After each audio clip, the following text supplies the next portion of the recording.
జిల్లా చోరవడం మండలంలో పాడి రైతులు ఆందోళన నిర్వహించారు. విశాఖ డైరీ సంస్థ పాల రేటును పెంచాలని పాడి రైతులు డిమాండ్ చేశారు. పాల రైతులకు గిట్టుబాటు ధర తక్షణమే అమలు చేయాలని వారంతా నిరసన వ్యక్తం చేశారు.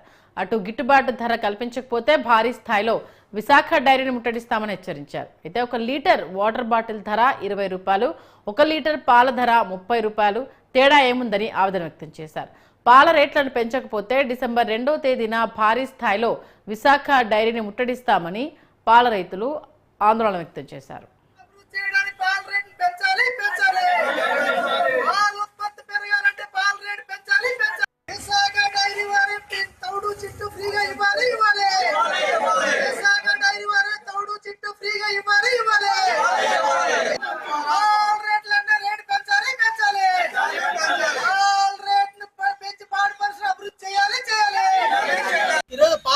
నీళ్ళ రేటు కూడా సమానం ఉంది. నీళ్లు కూడా ఈ రోజు లీటర్ 20 రూపాయలకి అమ్ముతా ఉంటే అదే పద్ధతిలో ఈ రోజు పాలని కూడా లీటర్ 20 రూపాయలకి రైతుల దగ్గర నుంచి తీసుకొని మరి ఈ రోజు విశాఖ డైరీ వారు పాలని 70 రూపాయలకి 90 రూపాయలకి అమ్ముతా ఉన్నారు. ఏదైతే ఈ రోజు విశాఖ డైరీ వెంటనే పాల రేట్లు పెంచవలసిన అవసరం ఎంతైనా ఉంది.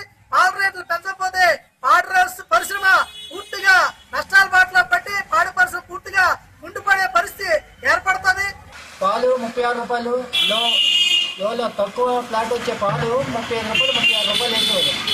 దాన్ని 3 రూపాయలు కుదించారు. ఇలాగైతే పాడి పరిశ్రమ నష్టపోతుంది. మీరు ఎలాగైతే మట్టికి పరిశ్రమ నడపడం చాలా కొన్నాళ్ళకి అలాగలాగా అందరూ కూడా పశువులు తీసే పరిస్థితి అయితే మీ సంస్థ ఎక్కడుంటుందో మరి ఒకసారి మీరు ఆలోచించుకోవాల్సిన పరిస్థితి ఏర్పడుతుంది. జనాలే అదే పాడి రైతు లేకపోతే మీ పరిశ్రమ మీ సంస్థ ఎక్కడ ఉంటుందో ఒకసారి ఆలోచించుకొని మీరే ఆలోచించుకోవాలి.